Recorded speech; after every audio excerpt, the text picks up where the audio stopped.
Bismillah ar-Rahman ar-Rahim. Alhamdulillah Alamin.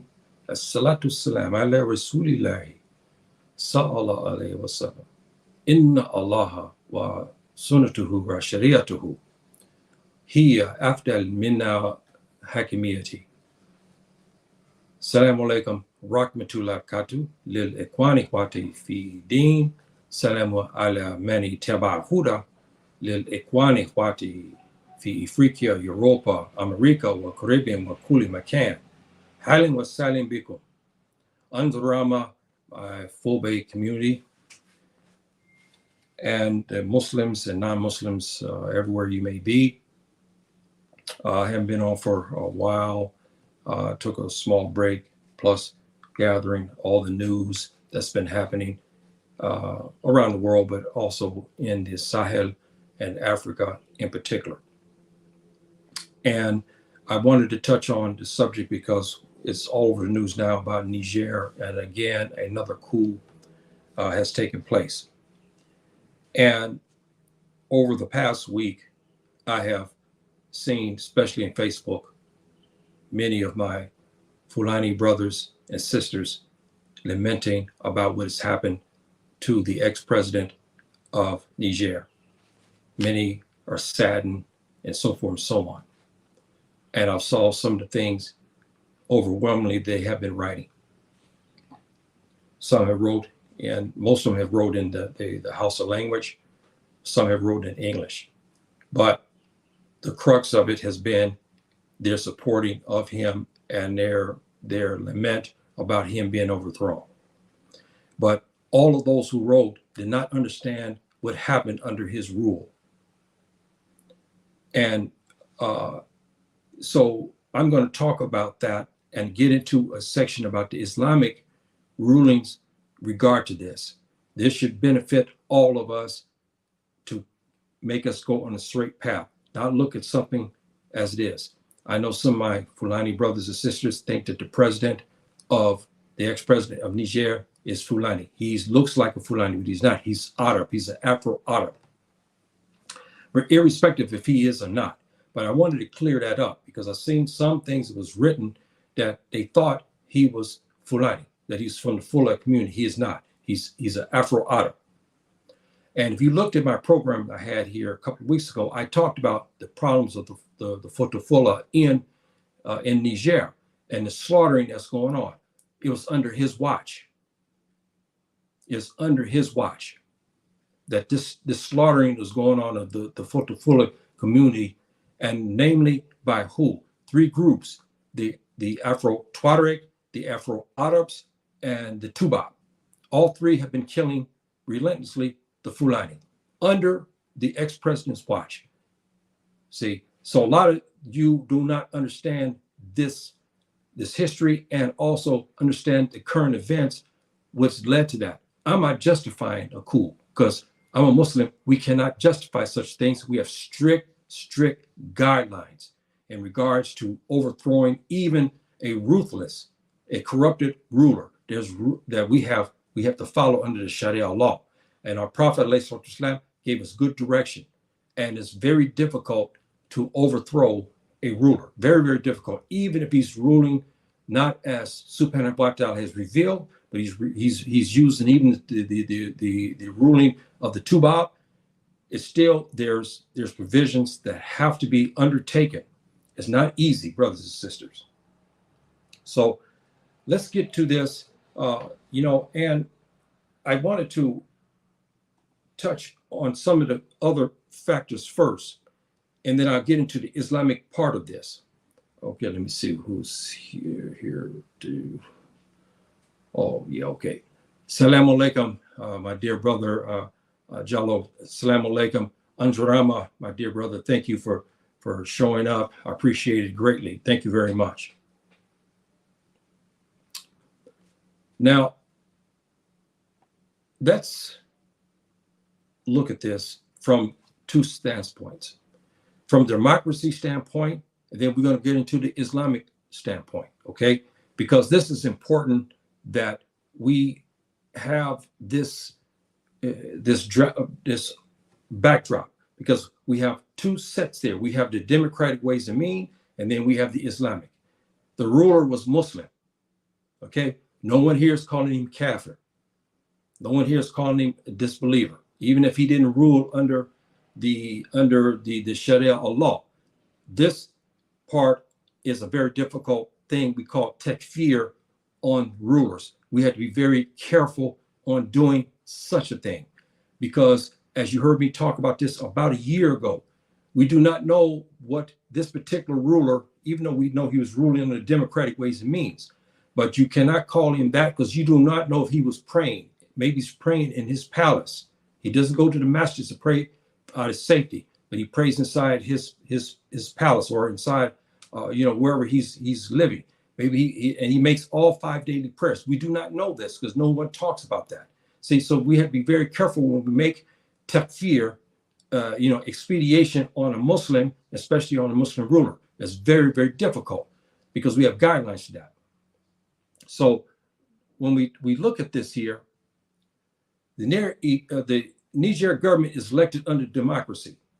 Then it is overthrown under democracy. This is the hypocrisy. You've been hearing me for weeks harp about this, brothers and sisters, that democracy is a killer of any black man. It is not designed to uplift you, black man, for this, for governance. You should not use it, even if you're Muslim or non-Muslim. We have better ways and means to govern under African rules than we use the rule of the Tubab. Because you see, time and time again, this governance has led to coups after coups after coups after coups, overthrowing, bloodshed, discrimination, ethnic strife. Sexual misconduct. Now, the same under democracy, they're introducing homosexual laws to protect homosexuals, so all these deviants can come from around the world and flood Africa and infect us with many different things and change the society around. And so we know this, and it's not approved by Allah. If you say, well, I'm a Christian, it's you follow the Torah. The Torah does not support democratic ways and means. It does not. It does not. And the Muslims, subhanahu wa ta'ala, doesn't support this governance either. Okay, those that carry out the coup aren't called terrorists. Here's the funny thing, brothers and sisters, I'm gonna give you some things for you to think about. Now, you listen to all the pundits and all the think tanks. You see documents, 50 to 100 times documents writing about Muslims, in particular, the Pakistanis, the Indians, those from Kashmir, those who are in the Jazeera Arab, which is called the Middle East, those who are in Africa. It's always violent extremism. We're terrorists. We're this, we're that. But when one of these secular or modern Muslims overthrow and kill in the process and use terror to throw out their brother, no one is calling them terrorists. Have you noticed that? It's very funny, isn't it? You don't hear not one thing, not one word of terrorism being bantered out. But yet, when they start talking about me, terrorism, violent extremism, is this, is that. Here you have a bunch of thugs, okay, who've been ruled under democracy. That's why I say democracy is like anyone. All of us have a different opinion what democracy is. Under the Sharia law is one. I don't care who is practicing it. We have set laws. Yes, and we have scholars who make ijtihad. I won't get deep into the Islamic rulings and so forth, so on. But in the democracy, you notice none of the democracies are the same. They're all different, just like the Bible. There's 140 different versions of the Bible. There's I don't know how many, hundreds and hundreds of different versions of democratic ways and means. That's why subhanahu wa ta'ala disapproves it, because it's not it's man-made laws. So they are not called this. The leading more to confusion on who is a terrorist. I'm called a terrorist because I go to the masjid, because I wear a turban, imama in Arabic, or because I follow the tenets of subhanahu wa ta'ala, I'm called terrorist. Our brothers, the Fulani Herdsmen, who protect their herds and their communities, are deemed by the UN and by African pundits and by African governments as literally being terrorists. The EU considers them terrorists. But where is the terrorism for this type of thing here? Where black men, okay, other black men who are secular Muslims or non-Muslims, period, overthrow the government. What does overthrow mean? They don't go on there and hand the ruler a dinner and sit down with him politely. Hey, brother, you know, I want to take reins. No, they use violence. There's shootouts. There's people who have been kidnapped while they sleep, or their families are being kidnapped. This is terror, but no terror designation is given to these people. This is why I say you heard me for weeks talking about the hypocrisy of terrorism, of being called terrorists. It has to be defined correctly, and better heads need to get together, not just the Tubab who make the rules and say that you, Yahya, and you and your brother Fulani Herdsmen are terrorists because you are black, okay, and you follow the Prophet ﷺ, then you are a terrorist. But how about these brothers here who just overthrew another government? How about those brothers who have overthrown governments in other parts of Africa? They're doing it why? By terroristic means, right? But no one's calling them that. It's hypocrisy, brothers and sisters, hypocrisy. The ex-president is Afro-Arab. Let's get that straight. I've seen many of my Fulani brothers who've been saying that he's Fulani. He's not Fulani, he's Afro-Arab. Under his short time of power, this is for my Fulani brothers in particular who've been writing, almost crying in tears because he got overthrown. Under his short time of power, ruthlessly killed the Fulani herdsmen. Brothers and sisters, let me tell you, they just killed 6 months ago 300 there in Niger. Fulani herdsmen plus their families and their children. Nobody survived under this ex-president's watch. See? So when you, my Fulani brothers, talk, and then you start to talk about him, and you lament and you cry for him, I don't cry for him. This is the ex-president now. Yes, he looked like a Fulani brother, but he's not. He's Afro-Arab. Does it make a difference? No, because he's a Muslim Aku Muslim. He's Afro-Arab. He's African, and he's Muslim. But I hear Fulani brothers calling him Fulani. He's not. He's not from the Fula community. He's Afro-Arab. And so I wanted to get that out of the way. But what has he done? He's ruthlessly killed our kinfolk in Niger. He's allowed the Wagner group to kill and ravish our sisters. As you heard me say for weeks, one thing about, I haven't covered Central African Republic yet. I'm going to get to it, inshallah ta'ala. But one thing I saw about the Wagner group, they have this insatiable appetite for our Fulani women, especially in Central African Republic. What they're doing there is beyond disgrace. And I wish in somehow or another that the brothers can unite over there and throw the bastards out. Because when they kidnap our Fulani sisters who are 14, 15, 16 years old, okay, and take them to the forest and ravish them for 3 weeks or more. You heard the report I gave what happened here 2 weeks ago about one imam of a village, what happened when the Wagner group came. Those white soldiers stripped our ladies, our Fulani mothers, our Fulani wives, and our Fulani girls. Our sons were murdered. If they had a beard, they were killed. They were murdered. See? And so this president, who we're talking about here, allowed the Wagner group to come in and to kill and ravish our sisters. Stop showing tears for this man. He allowed the Tubab to come in to rape our women. He allowed the Tubab to kill his black brothers, Fulani brothers. So stop lamenting for this man. He did not rule under Subhanahu wa Ta'ala's law. He didn't rule under the Torah. He ruled under what he wanted, under democracy, ways and means, and he was governed by the Tubab. He has the French in there. He has the Americans in there. Now he has the Russians. So stop to lament over this man. He killed the Fulani people a lot. under his tutelage, under his control. So you should not lament over this man anymore. Whoever watches this now and in the future, stop to lament over this man. He is no friend to the Fulani. He is no friend to the Fulani. He's a friend to the Tuba, yes, but he's no friend to other Africans. To Afro-Arabs, yes, he has his loyalties to Afro-Arabs and some Tuareg, but he has none to the Fulani. I'm telling you that now. He gave away mineral rights to the Americans. He gave away mineral rights to the French. And now the Russians.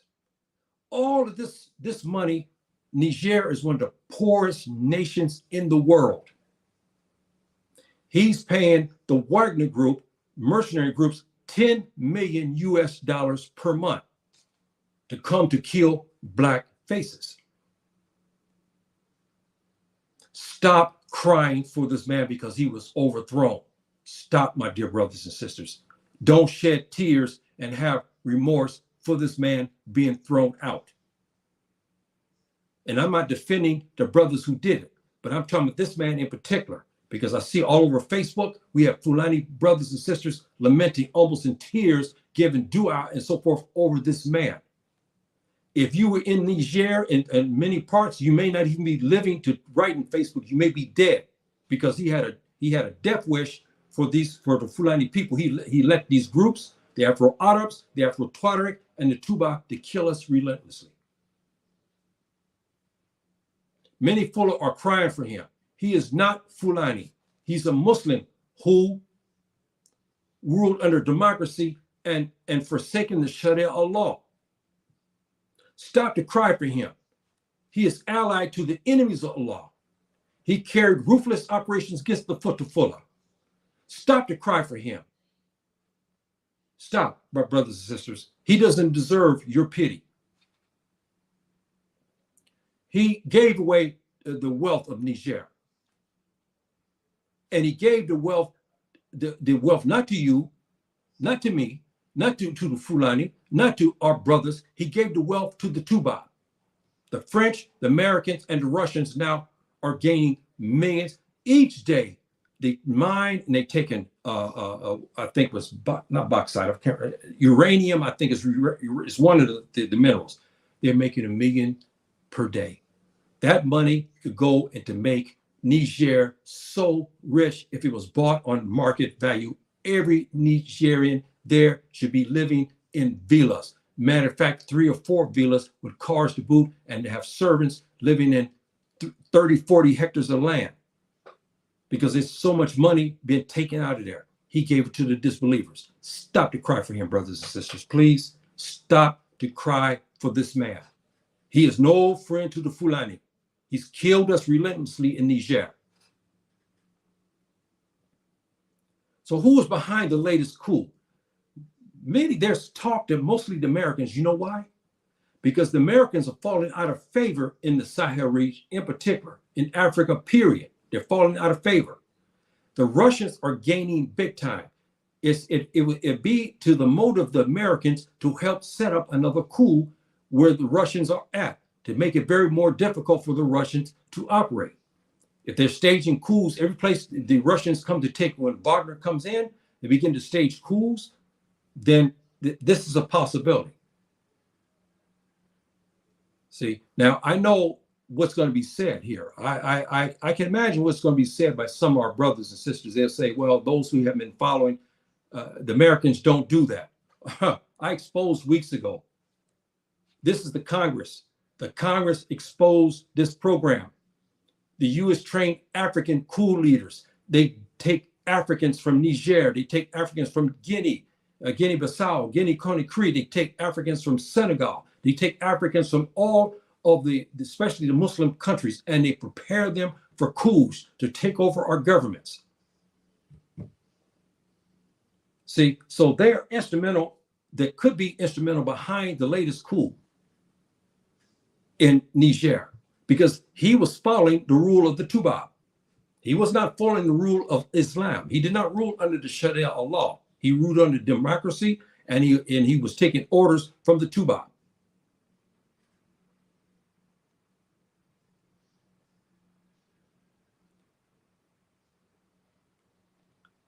So again, we think this may be, they have the greatest motive to orchestrate this, because the Americans are skilled thugs in regards to overthrowing governments, especially in Africa. They're very good at that. They have a playbook and they do it. And here's another thing about democracy, brothers and sisters. Have you noticed something? Why I talk against it, and you should. Every Muslim should talk against, because it's not ordained by Subhanahu wa ta'ala. You pick up the Quran, there's no place in there for this type of law that the Tuba runs under. It's none. Subhanahu wa ta'ala made it clear. He says his governance is the best governance. And when we have a problem between you, me, or between a disbeliever, he said to take it to him and to his messenger. He didn't say take it to the Americans. He didn't say take it to the Japanese or the Chinese. He said to take it to him and the Prophet alayhi salatu salam. That's true. That's correct. So we think the Americans may be behind it, but we don't know for sure. But irrespective of who's behind it, the coup has taken place. And as you heard me say, he's paying 10 million per month to the Wagner Group in Niger to stay there to kill black folk and to keep him in power. See, and that money could have assisted many in Niger. To stay in power, he gave his soul as a Muslim to the disbelievers. I'll get into this Islamic part of it because I want to clear up some things. Because we have a lot of secular Fulani brothers and sisters, especially the young. We have a lot of secular Muslims, period. They don't understand their religion very well in the Sharia law. And so they follow what they hear, or they follow what's in their heart. They don't go pick up the Quran, because many of them don't even touch it. They don't understand the hadiths of the Prophet ﷺ, nor do they listen to our scholars and our learned men. They don't listen to any of them. They just go about their business. They say they're Muslim, but many don't even practice Islam and don't pick up even the Quran at all. So they're the ones that most likely will be put into power, because that's what the Tuba does. He won't put people like me in the power. Or many of the great scholars who can rule very well. They won't put them in power. They won't assist them. They overthrow them. This is the part of democracy I would say is hypocrisy. Now, the same Americans and the EU in particular tell us, okay, the Muslims, we want you to leave the Mujahideen group and come join into the government and get voted into power. Some have been fooled. Two examples of that. In Palestine, you remember Hamas some years back now, when you have a referendum, who was going to take charge? And he let all the Palestinians, because the Israelis and the Americans thought that because of their power, that Hamas could not take control. They won by a landslide. Do you remember that some years ago? They won by a landslide there in Palestine. The people overwhelmingly put them in power under democratic ways and means. How long did they stay in power? Who overthrew them? The Americans and the Israelis.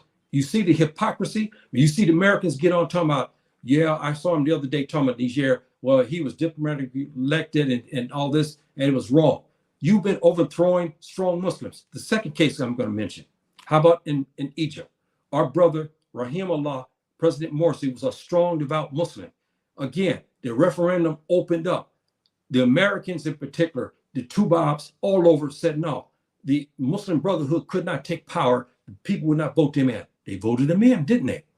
It goes to show you that the Muslims there believe in Muslim governance, Islamic governance, and they put Morsi in power, Rahimullah, who overthrew him, the Americans. You see, this is why I say the democratic ways of being is not for none of us. You as a black man, you cannot rule under democracy. If you are Christian or Hebrew, you run under the Torah.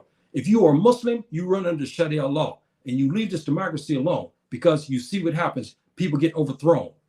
And under the tutelage of the Tuba, have you noticed something? Under democracy, as I said before, when they come in, what happens? Suddenly, we have a rise of drug use. We have a whole rise of homosexuality. We have a whole rise of prostitution and sexual improprieties, all under democracy, under the rule of the Tuba when they come into their countries. The Islamic ways and means begin to weaken. The scholars are arrested. The learned men are threatened, jailed, killed, some are disappeared under democracy, under the Tubab's tutelage. See, so you see this, I'm giving you this, the democratic part of this. I'll get to the Islamic part here, inshallah ta'ala. But to stay in power, they enlist crusaders to fight Muslims. Brothers and sisters, this is an act of apostasy in itself, because you are listening, and I'll get into what the Prophet ﷺ has said about this, about the Muslims who do this. You modern and secular Muslims who back this type of stuff, you go hit the books and go to the hadiths of the Prophet ﷺ and see what he has to say about people being overthrown and about following rulers like this ex-president of Niger. You should be very careful what you say and write. Very, very careful. If you don't understand your religion, it's best for you to keep quiet. Don't talk. The Americans and other Western powers decry about the coup. It's hypocrisy, brothers and sisters. We know one of them, one of the Tubab nations was behind this. We know that. We know that. One of this behind this, and we probably will find the leaders of this who trained the people, and this new leader in there who trained them. It had to be one of the Tubabs that done it. See, he wasn't trained at the University of Medina in Saudi Arabia. He wasn't trained at Azhar in Egypt. He wasn't trained in the famous Imam schools of Sudan. He was not trained in the Melasma system in Mauritania. This man was trained by another Tubab. See, so let's say it for what it is, brothers and sisters. Let's say it for what it is. Overthrown by the same Western powers who stress democracy. Again, you see the hypocrisy I'm talking about. This has led to distrust of the West. Many of us sitting here in Africa, we see them harping about democratic ways and means. And then we find reports, even the American Congress exposed the Americans' plot to overthrow governments in Africa under democratic ways and means, because the Sharia law is far more difficult, because the structure is very rigid. And we have laws, and those laws are written 1400 years ago. They're still good today. So the Tubab can't make his way in there, okay, per se, to change the laws. See, under democracy, you can. Under Sharia law, you cannot. See, so this has led to distrust of the West. For Muslim groups, see their brothers violently removed. Take to jihad and abandon all hope. Brothers, sisters, again, you ask, I know you sit down and you're eating your meal and you say, what's wrong with the Muslims? Why they're in jihad? Why they're doing this? I already gave you some indications about our Fulani brothers, why they're in jihad. But Muslims in general, our Afro-Arab brothers, our Afro-Tuareg brothers, our brothers, the Pakistanis, and the brothers in Kashmir and in India and places like this. Why they take to jihad? Because when they get doped into tricking, that they go into democratic ways and means, and they take power, the Western powers come behind to overthrow them. This is what we know. So they lose trust. They say, you know what? I trusted the system. You said to go democracy. I went. I got elected as the governor of this city. And now I get sacked by Tubab. Under the same democratic ways and means.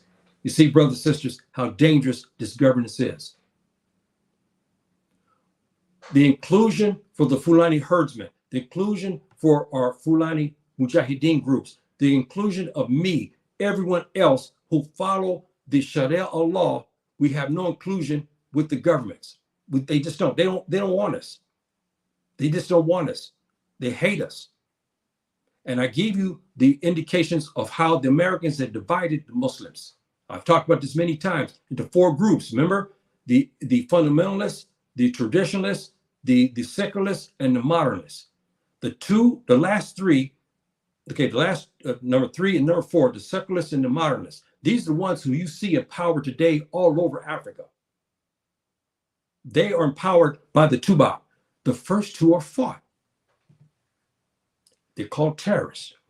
This is all by design. If you listen to my talk, I said here about 2 weeks ago, I talked about one of their own, as my dad said. When a Tubab leaves the group of racists and he comes to you to tell you that these groups over here are racist, he said you listen to him because he was in the inner circle. He was in the inner circle. He said the Americans' only objective in Africa is to fight Salafia. Okay, that's it. They want to fight the fundamentalists and the traditionalists. You say, well, Yahya, well, what do you mean by fundamentalists? I honestly, there's no fundamentalists in Islam. That's true. And there's no traditionalists in Islam.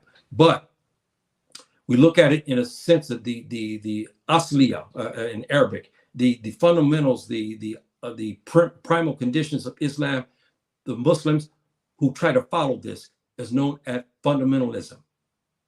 See, and the traditionalists are those who hold certain traditions. They love one sheikh, like Sheikh Mohammed bin Wahab, okay, him or him Allah, or they follow Ibn Taymiyyah, and they follow them blindly. These are the two groups that have been fought relentlessly. We have the Salafiyah, we have the Sufi, we have many different groups. This is who they've been fought and called terrorists, while the other two are given positions of power, presidents, vice presidents, and so forth and so on. That's what you see today, like in Niger. The Nigerian, the Niger government, the ex-president is not a fundamentalist. He is not a traditionalist. He's a secularist or modernist. That's why he's in power. Because believe me, brothers and sisters, you get a devout, strong Muslim. They had their share of that when they came to Russia, when the Tubab came to Egypt. Now they had to deal with a real Muslim who held fundamentally the laws of Allah, and he loved Allah. If you listen to his UN speech, President Morsi, Rahimahullah, it was a beautiful speech. Listen to what he had to say. It's been translated now into English, but you listen to what he had to say some years back when he testified before Congress. Before the UN. I never heard a speech like that before the Tubab. Never in all my days. This man spoke beautifully in the Arabic language, the Quranic Arabic language. And he praised the Prophet, alayhi salatu salam. I never seen anything like it. We don't have rulers that do that today. We have rulers who dress like the Tubab, come in, don't even say Bismillah. They come in and you don't even know they're Muslim until someone say, hey, he's Jordanian or he's this and that. But everybody knows Morsi was, because he gave a speech according to the fundamentals of Islam. When you talk before a crowd of disbelievers or Muslims alike, there's a way that we're supposed to talk. You listen to that speech. President Morsi, Mohammed Morsi, pull up his speech, UN speech in Google, and you'll see it in YouTube. Beautiful. It's been translated now. You can find it. But when it first came out, it almost brought me to tears. I never seen a Muslim go before the UN, before the whole world, and talk like this. It was a beautiful speech. These are the ones that the Americans, the Russians, and everybody throws out of power. They don't want this kind of man. And you see what happened. They overthrew them. And we know what happened. President Morsi, many said he was killed. And I believe that too, inside the jail. And he died a horrible death, but that's okay. Subhanahu wa ta'ala gave him shahad, he was shaheed because of what they did to him. What about the Sharia law compliant Muslim states being overthrown? Is it right? Now we start to kind of get into this. No, it is not right, brothers and sisters. I don't care if this president Niger was a punk and a thug. There's some conditions. You don't overthrow them. Because we have a rule in Islam. What you might do may cause more harm than his rule. Maybe his rule was unjust to the Fulani. It was unjust. But if we overthrow him, it's going to cause more injustice. We cannot do it, brothers and sisters. And I'll give you a simple, very simple ruling by our Prophet ﷺ. He said, you cannot overthrow this man if you hear the adhan, if the masjid is open. You see how difficult our Prophet ﷺ was, so wise and so gifted, because subhanahu wa ta'ala was in his heart.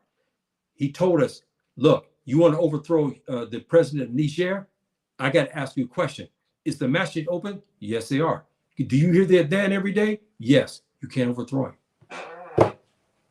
That's right, brothers and sisters. See, this is just a simple rule under the Sharia. We have to follow that if you are a Muslim. You have to follow that. You do not overthrow this man if you see those masjids open. And yes, there's turmoil in the land. Yes, there's corruption in the land. We know that. But there's other things about this. I won't get into a deep class in this. But just a simple rule that the masjids are open and you hear the adhan, you can't overthrow him, brothers and sisters. Even if he's ruling under democratic ways and means, you got to back off. You got to back off. See? Muslim rulers, and they're ruling under disbelief. We call this kufr hakimiyya. We call this kufr hakimiyya. This, I'm giving you Islamic talk now, okay? So for the Muslims in particular.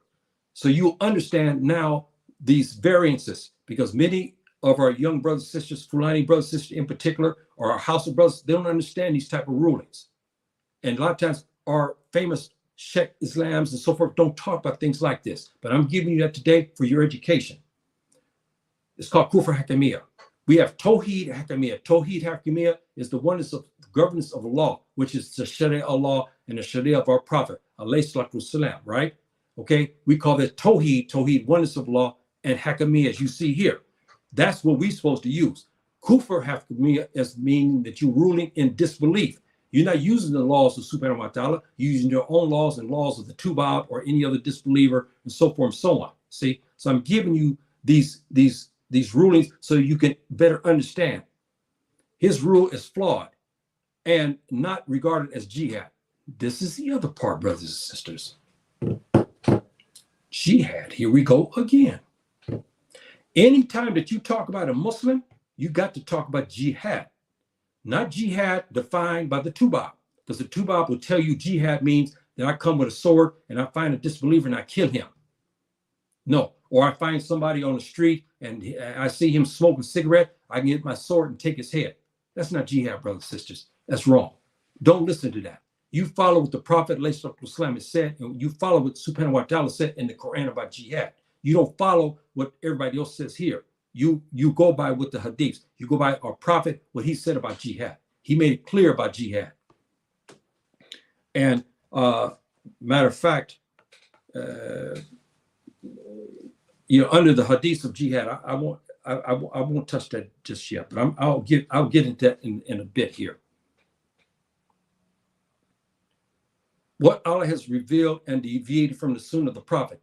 This is what these leaders done. The Nigerian president, many of the Muslim rulers are negligent. They don't practice what Subhanahu wa ta'ala, and they've deviated from the Sunnah of our Prophet, salawatu rabbi taslimatihi alayh. So they deviate from that, and that's not good. But again, brothers and sisters, yes, they're ruling under kufr hakimiyya, and they are unjust. But I have to ask you the question again. In Niger, were the masjids open? Yes. Did the people hear the adhan? Yes. Leave them alone. And you pray that he will come to the right path. You pray that that you will get relief from Subhanahu wa ta'ala from his unjust rule. But to overthrow him, you cannot. See, so I'm giving you this so you can understand. Don't follow the masses. Don't follow what they say, especially our young brothers and sisters who are Muslims today. They don't pick up the Quran, nor they pick up the hadiths, nor follow any particular scholar at all. It's to your detriment.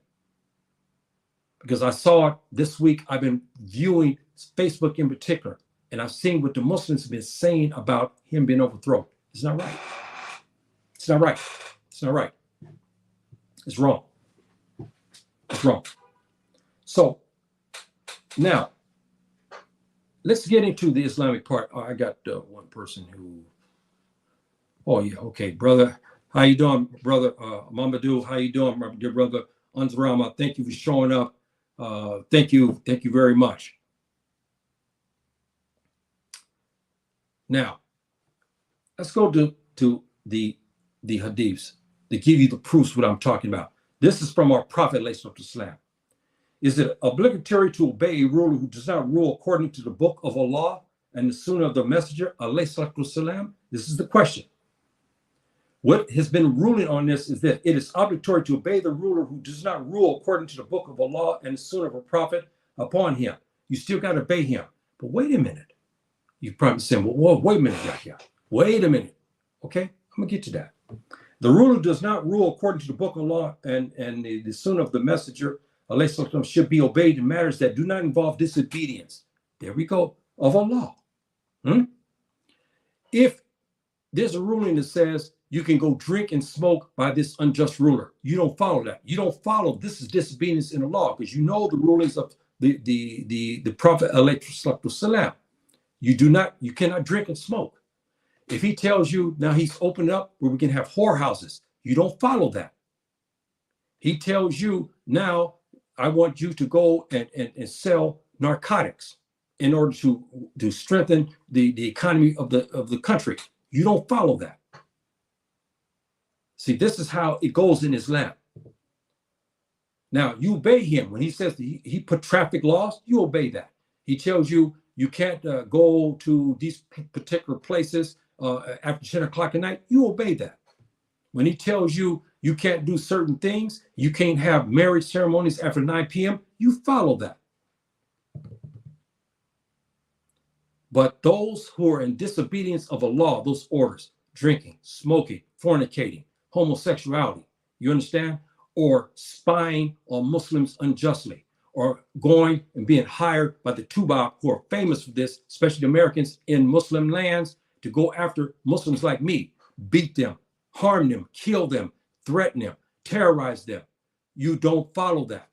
Even if the order comes from the top and he says, I'm authorizing you to do it, the Tubab will pay you $100 per week. You go after all the scholars of Islam. Don't follow that. This is what we're talking about here, brothers and sisters. So I'm giving you the bare essence so you can understand that. It's not obligatory to fight him. Remember what I said? You cannot fight him. You cannot. Now, if he tells you to sell marijuana on the street and you say no to it, but he brings thugs and police to come after you, you have to do it. Because Subhanahu wa ta'ala knows in your heart you don't want to do that.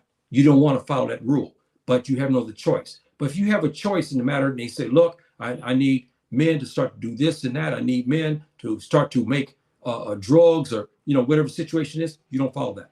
You don't follow that. Now, rather, it's not permissible to do so unless he reaches the level of kufr. This is the other thing. When you have the ruler, remember kufr hakimiyya, I just explained, when he is now starting to exhibit all kind of kufr, he begins to close up the masjids. You don't start to hear the adans, okay, in the morning or any of the 5 salats. Now there's an issue. Our ulama talks about issues like this. I won't get deeper in that because there's a lot of variances to that. But you can, in this case, it becomes obligatory to oppose him. He has no right to be obeyed by the Muslims. When he starts to close up the masjids, you don't obey this man. When he closes up, the dan is finished, you don't do that. Like what happened in Tunisia under one president, he's dead now. He died in Saudi Arabia after they overthrew him. He was doing that. He made it so difficult for you to go to the masjid. If you wanted to go to the masjid, you had to go one nearby your house. You couldn't go to one further out. So if you were working and you missed a prayer, you could not pray at a masjid near your work. You could only pray at the masjid at your house, and you had to have a card. You have a card to show what masjid you are only able to pray in. These type of stuff like this, kufr. Bottom line, see, you don't obey these men. You don't obey these men. Okay, and it's a lot of other rulings to this. Now, there's 2 other things. There's 2 conditions are met. Ruling about something other than Allah has revealed constitutes kufr. And again, you heard me talk about Surah Ma'idah, the verses 44 to 47. They cover that about this issue we're discussing now. The authority of the ruler becomes invalid. He has no right to obey by the people. It becomes obligatory to fight him and remove him from power. See, now, this is an issue, how you remove him, who removes him. That's a long issue.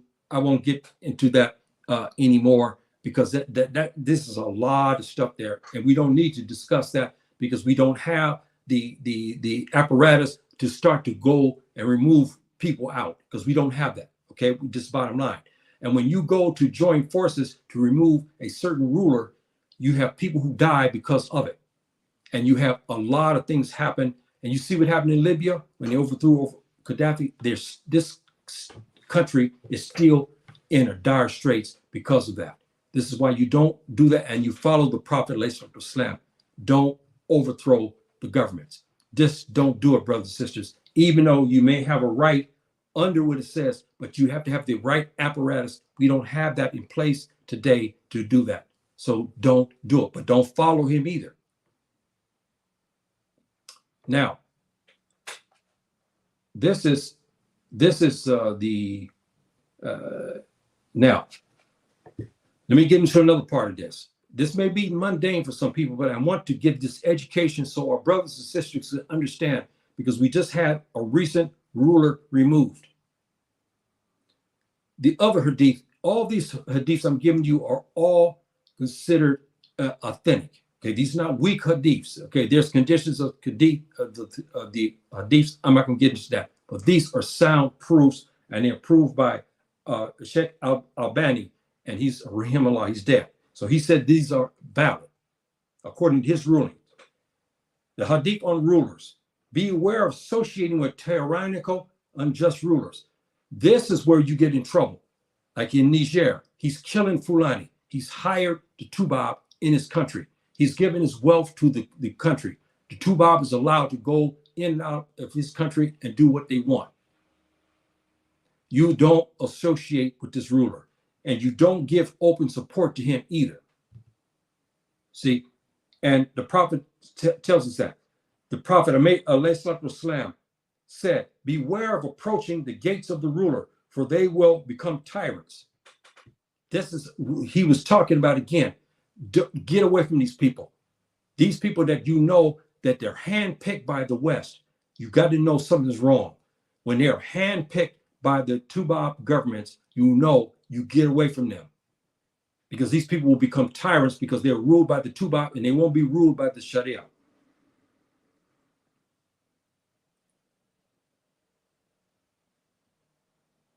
And we have this going on today. Our prophet talked about these tyrants. They start to change Islam a lot. The tyrants will make false claims from the minbar. You'll start seeing this in many of the masjids today. You have stuff going on inside the masjids that are outrageous across the Muslim world in particular. Even in the Western world, we have things going on. But in particular, it says there, the leaders after me, the Prophet is talking about when he dies, what's going to happen. He's already given a warning to what's going on. And we see this. See what our prophet said. He said, after the leaders after me will make false claims from their pulpits. No one refute their words. Today, we have these unjust rulers. Nobody fights them. They make all kinds of claims. They introduce homosexuality. Nobody fights them. Nobody says anything. Our scholars are quiet. They go and introduce wine, cigarettes. They introduce drugs. Now it's allowed to fornicate. It's allowed to have whorehouses. See, this is the prophet said. No one refutes the words. They will leap into the hellfire as they were apes. That's a warning for you secular Muslims who like to follow behind these modern and secularist Muslims that you see today who are ruling. Don't follow them. Don't follow these people. You already see what he said, what the prophet said. Beware of associating with unjust rulers. Now, I'm not talking about when a ruler comes to you, he orders you to his castle to talk. You must talk to him, and you must give him his due respect. You must do that. We're not talking about that. But when you leave him, you don't follow him. See, you don't follow what he says. You don't even recognize him and his rule. So that way you're covered. Because if not, you see here, you end up going to the hellfire. Because when you're questioned in the grave, they'll ask you, did you support Yahya? He was the ruler. He was the Wali Amr in this place in Niger or in Burkina Faso or in Nigeria. Did you follow him? Did you associate with this guy? Did you do this? They will ask you that. And you know that you did and the dunya. Before you died, you were associating with these people and you backed them up. You may find yourself into hellfire with them. As the prophet said here, be very careful of that, brothers and sisters. Even though you may like these particular rulers because they're glamorous and so forth and so on, be careful.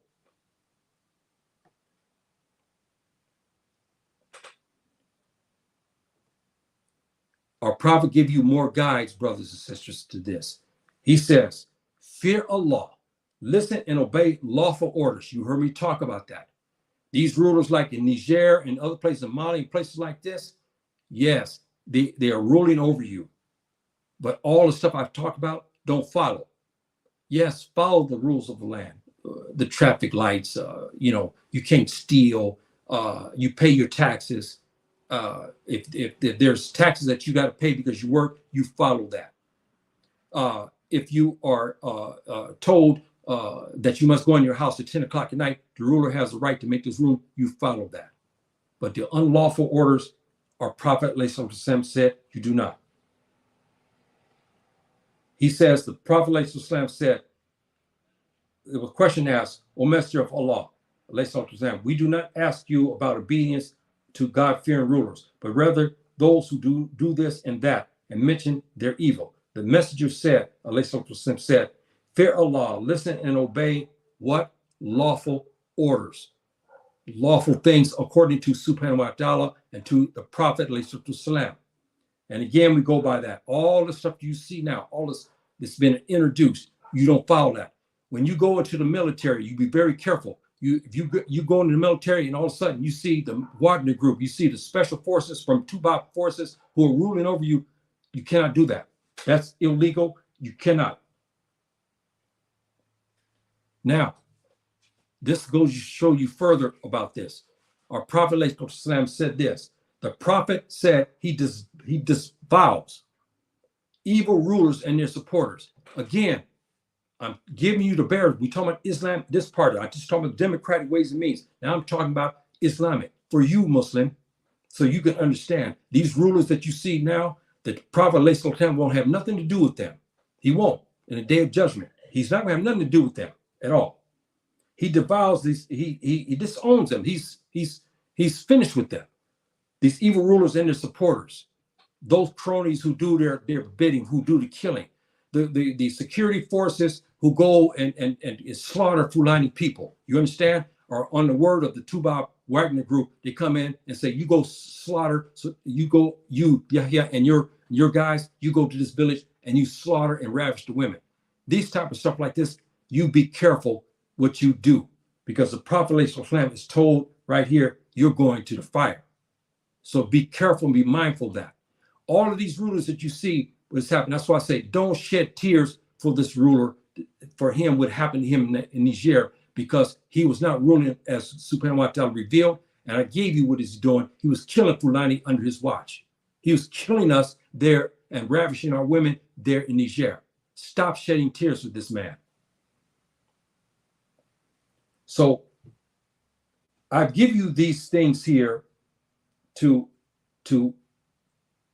help you in a guide so you'll understand what to do, you Muslim, about the rulers that you see today. Okay? But let me give you some other things now, because I've had some brothers and sisters very angry with me about my stance, which is Islamic, about my association with the Kufar Tuba. See? And I backed up because I'm not doing something on my whims. I hate fi sabili Allah. See? And I go by what the Prophet ﷺ has directed us. He says this. This is in the chapter Jihad. Seeking the help of the polytheists. You see what's going on today? Stop to follow these rulers, because they go to the polytheists to seek help. It's against the Sharia. It was narrated. Our prophet said, We do not seek the help of polytheists. That means the Russians, the Americans, the French, the Germans, or whomever it is. You don't seek their help. This is from our prophet, alayhi salatu salam. And Ali, he said in this hadith, he talked about this issue. Now the tafsir says, non-Muslims are either open enemies to the Muslims or they live under the protection of the Muslims. So we define the kuffar as in two groups. As you heard me talk about this class about more than a year ago. I gave you there's conditions of disbelievers. Remember, it gave you this. The Wagner Group, the American Special Forces, the British Special Forces, the French, the German, and all these other groups who come in, they bring their people in there, they're open enemies to the Muslims. You cannot seek their aid. Our prophet told you, don't do it. He says, because these non-Muslims are open enemies to Muslims. And we call them under the Sharia al-Harbi. If you understand Arabic, these are fighters or fighters, people who fight, okay? In this case, there's other terms too, but al-Harbi is what we call them. We call the Wagner Group, mercenaries, the American Special Forces, all these, we call them al-Harbi. They are not your brother. You don't say Akhi, you don't say brother Wagner or whomever. They are not your brothers. They're your enemies. And the other is those who live under the protection as, again, if you look at Surah 60, verse 8, I talked about this issue. You have a right to deal justly with non-Muslims. Okay, I talked about this. I gave class on this as well. Verse 8, the Surah 60, verse 8, Subhanahu wa ta'ala made it clear with his wisdom. He said, you can deal justly with those who deal justly with you. The Wagner Group is not dealing justly with the Muslims. And our rulers are hiring them to fight us. Our prophet said, don't do it. Okay? So, this is a class to help you, brothers and sisters, to discern. Because you should understand your religion, because you see what's happened to you in Niger and whatnot. And there's the other, I think this is one of the last here. Yeah. Okay. Yeah, I think this is it. Yeah, okay. Now, I want to cover one more thing now about ready to close, brothers and sisters. You have these rulerships that are happening through the Sahel right now. They're hiring disbelievers, as we talked about that many times. If you look at the hadiths, again, you talk about the Muslim who fights his brother unjustly. It's a form of kufr. These people who join with the Tubab and they go to fight the brother unjustly. He's not violating the law. He's not smoking and drinking. He's not fornicating. He's not doing anything that cause for you or anybody else to attack him. And you attack him. And you attack him. This is a form of disbelief and belief in Allah. Because the Muslim is a brother to every Muslim. Just because the Tubab comes and gives you $25 doesn't mean you have the right to come to me and go after my wife or my children just because the Tubab give you an order to do it and he gives you $25 and tell you to go after this Muslim. He's not killing anybody. He's not terrorizing anybody. He's not violating the laws. Okay? He's not trying to overthrow the government. He's not doing anything that violates the law of Allah. You have no right to fight him, brothers and sisters. This man here, exactly what I just got through saying to you. He just got overthrown. What were those people that he had slaughtered, the 300 Fulani here about 7 or 8 months ago? What did they do wrong for him to authorize Tubab and rogue modern Muslims to kill them? They were not violating the law. If they were violating the law, why don't you bring them into court? They're minding their cattle. This man, under his tutelage, they were killed under his watch. This man, they were killed under his watch. The Prophet ﷺ said, this is a form of kufr. Fighting your brother is a form of kufr. See, so that is something that we should be made aware of, because this is a time now where we have so much of this type of thing that's going on. And I was trying to look for the verse in Islam here that will say it real good for you so you can understand. Here, I'm looking for it now. It's Surah Baruj. I'm trying to figure what page it is here. I can't remember. Where is it at? This, okay, 905. Yeah. Okay, I will get that here. Our Prophet ﷺ had strict orders about this type of thing. And our Prophet ﷺ made a point talking about issues like this, and Allah subhanahu wa ta'ala did as well. And he said in Surah Baruj, he talks about what has happened in this, if you know the history of this particular verse, about what happened to the believers. And he talks about those.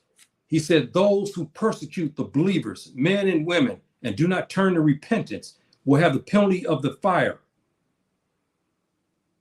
They will have the penalty of the burning fire. Now, why is that important?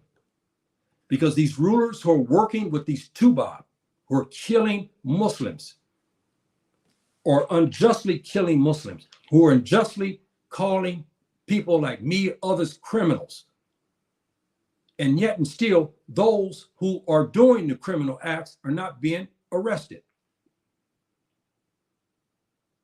Those who go to the masjid are being followed, investigated, spied upon, lied upon. Their reputation is thrown through the mud through the city, because the Tubab and those who assist him will be seeing the fire. And if you listen to the verses in the Quran, subhanahu wa ta'ala said he will gather all of them in the hellfire. This is for the Muslims. And what's going to happen, he's going to go to the Tubab, and now he's getting ready to go and burn up in the fire. He's going to start pointing fingers about who assisted him in the dunya. I don't want to be on that list. I don't want the Tubab coming and saying, yes, Yahya, I gave him a total of $400, okay, or 5,000 lasses, or 6,000 ducats, or whatever the situation be, to do this for me. This is going to happen because these people will testify against each other. This is what's in the Quran. That's right. What subhanahu wa ta'ala says.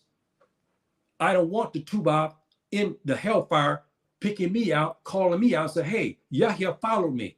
I didn't tell him to follow me. He followed me because I gave him $25. And he did this to me. He did this for me. He went to spy on the Muslims unjustly. He went and beat 10 Muslims over here. He went to this one scholar and beat him and his son. This is what they'll testify to in the hellfire. I don't want to be on that list. I don't want to be called up and have the Tubab coming there and testifying against me, saying I followed him because he's a Catholic. See, and I followed him and took his money. I don't want that. Subhanahu wa ta'ala tells you here in this verse, those who persecute the believers, men and women, do not turn in repentance. You Muslim, if you follow the Tubab and you have done this, you've taken money many years from the Tubab to go after strong, devout Muslims. But one day you make repentance and you come to subhanahu wa ta'ala, you ask sincerely for repentance.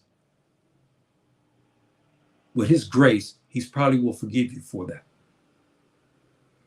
See, but if you don't repent and you die in the state, like what happened when excuse me, that's Arabic. the virus, when the COVID-19, remember when it was big, how many people died in this state? They were working for the Tubab. They were working for enemy forces outside of Africa who came into the country, and they were going after Muslims. They were working for these people at the time of death. You see what Subhanahu wa ta'ala said?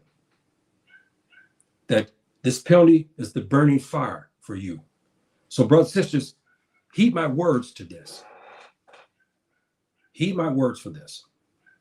Because it could be mundane to a lot of people. And to the modern Muslim, you may laugh it off. But don't die in a state of disbelief, brothers and sisters.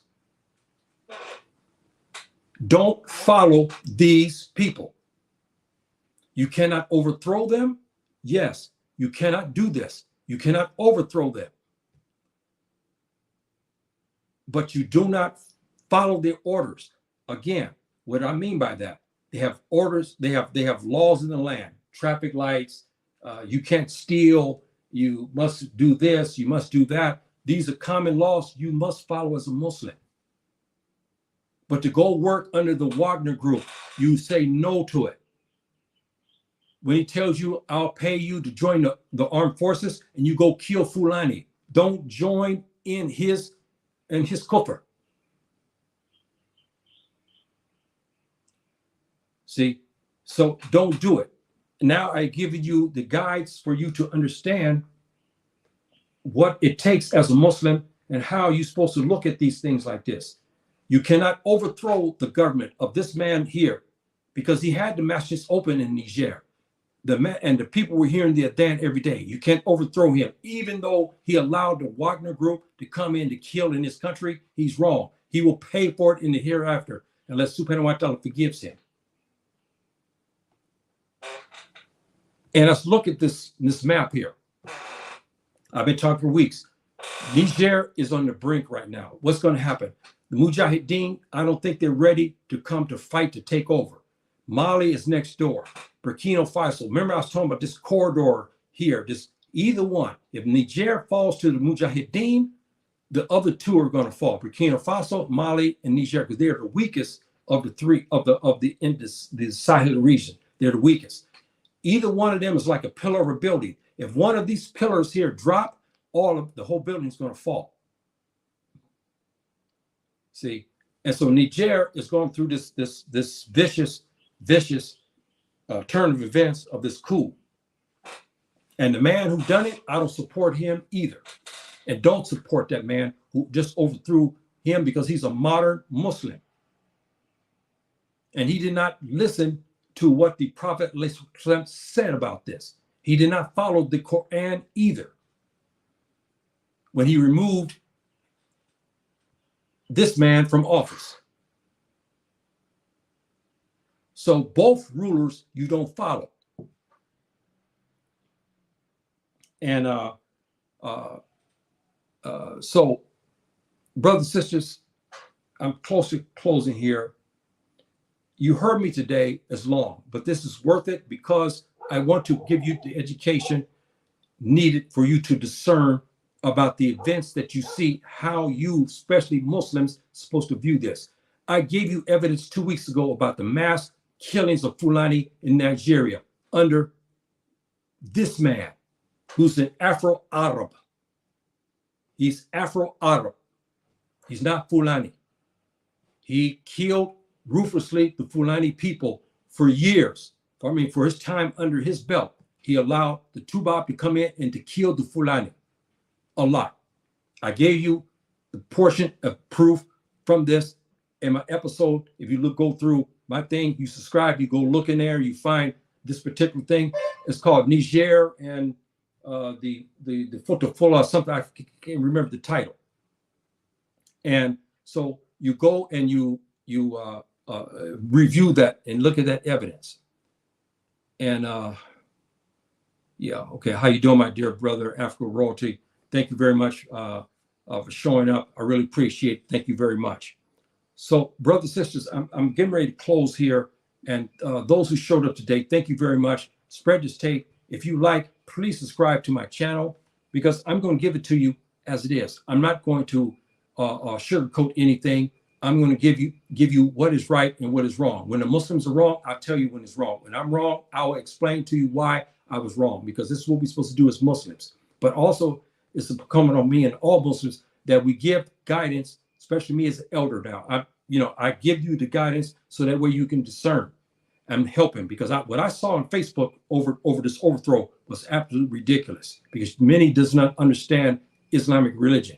You do not give open support to this man, because this man killed the Fulani. He was working under the Tubab, and you saw that the Prophet ﷺ has nothing. He said he's washed his hands of these particular rulers who do this. He said he washed his hands of them. The Prophet said he disavows evil rulers and supporters. See, he has nothing to do wrongdoing. And this thing of hiring the disbelievers to go to hurt and to kill other Muslims, the Prophet ﷺ says, don't do it. He said, don't do this. Stay away from that. Don't do such a thing. He says this. And he says, the Prophet ﷺ, and I will close here, he says, don't seek the help of the polytheists, the Wagner Group, the Americans, the Russians, the British, whomever. Don't seek their help in fighting other Muslims. If you have problems in land, you take it to Subhanahu wa ta'ala, and you take it to his messenger, and you take it to our scholarly body. Stop going to the West to look for answers. This is why I say those who are ruling, they're modern Muslims, because a strong, devout ruler, he's going to have a lot of scholarship around him. They'll be able to assist him and give him guidance per the Quran and per the Sunnah of the Prophet ﷺ. Today, the modern rulers, they don't have that. They only have Tubab and modern Muslims around them. The scholars, they don't even seek their help. And when the scholars do it, they get arrested or they get slapped. See, so I give you that, my brothers and sisters, today, and I'm hoping that you discern for what I had to say, and I'm hoping that you will get something out of this, and I hope that I helped you to discern about what happened in Niger today, and don't give your sympathy to that ruler who just got removed. He killed our people in Niger a lot. Only 7 months ago, he just killed 300 women and children, and the Tubab was instrumental in killing our people there under this man. So don't support this man or give your tears for this man. Okay? Don't do it, brothers and sisters. So I'll leave you with that. Assalamu alaikum. Rahmatullahi wa barakatuh. Anzurama.